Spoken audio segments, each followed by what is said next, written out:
Hello everyone, welcome to my YouTube channel kites learning YouTube চ্যানেলে তোমাদের জানাই স্বাগতম। আজকে আমরা একটি অনুচ্ছেদ রচনা বুদ্ধদেবের জীবনী নিয়ে আলোচনা করব। এখানে দেখতে পাচ্ছ জন্ম এবং শৈশব। বুদ্ধদেবের প্রকৃত নাম ছিল সিদ্ধার্থ গৌতম।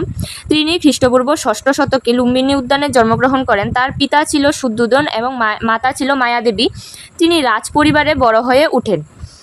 গৃহত্যাগ, মানুষের দুঃখ কষ্ট দেখে সিদ্ধার্থের মনে গভীর চিন্তা জাগে। তিনি বুদ্ধ, অসুস্থ, মৃত ব্যক্তি ও একজন সন্ন্যাসীকে দেখে জীবনের সত্য উপলব্ধি করেন। অবশেষে তিনি সংসার ত্যাগ করে সত্যের সন্ধানে বেরিয়ে পড়েন।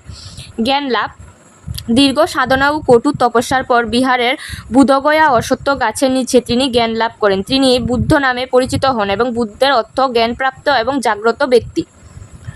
ধর্মপ্রচার। বুদ্ধদেব মানুষের কাছে অহিংসা, দয়া, সত্য, সংযম ও মৈত্রীর বাণী প্রচার করেন। তিনি মানুষকে লোভ, হিংসা, অহংকার ত্যাগ করে শান্তিপূর্ণ জীবনযাপনের শিক্ষা দেন। তার শিক্ষা চারার্য সত্য এবং অষ্টাঙ্গিক মার্গ নামে পরিচিত। ধর্মপ্রচার।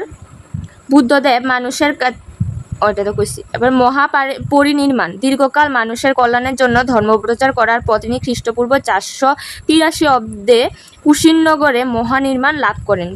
উপসংহার। বুদ্ধদেবের জীবন ও বাণী আজও আমাদের পথ দেখায়। তার আদর্শ ও শিক্ষা মানুষকে সত্য, শান্তি ও কল্যাণের পথে চলতে অনুপ্রেরণা দেয়। তিনি বিশ্ববাসীর কাছে চিরকাল শ্রদ্ধেয় ও স্মরণীয় হয়ে থাকবেন। বুদ্ধদেবের একটি বাণী আছে, অহিংসায় পরম ধর্ম, দয়াই পরম বাণী, সত্য পথে চলাই জীবন। এটাই বুদ্ধদেবের বাণী। তা আমাদের ভিডিওটি কেমন লেগেছে অবশ্যই কমেন্ট সেকশনে কমেন্ট করে জানাবে। নেক্সট তোমরা কোন টপিকের উপর ভিডিও পেতে চাও অবশ্যই আমাদের জানাবে। এবং নতুন নতুন ভিডিও দেখার জন্য অবশ্যই আমাদের কাইটস লার্নিং ইউটিউব চ্যানেলটি এবং পাশাপাশি আমাদের ফেসবুক পেজটি ফলো করে রাখবে। ধন্যবাদ।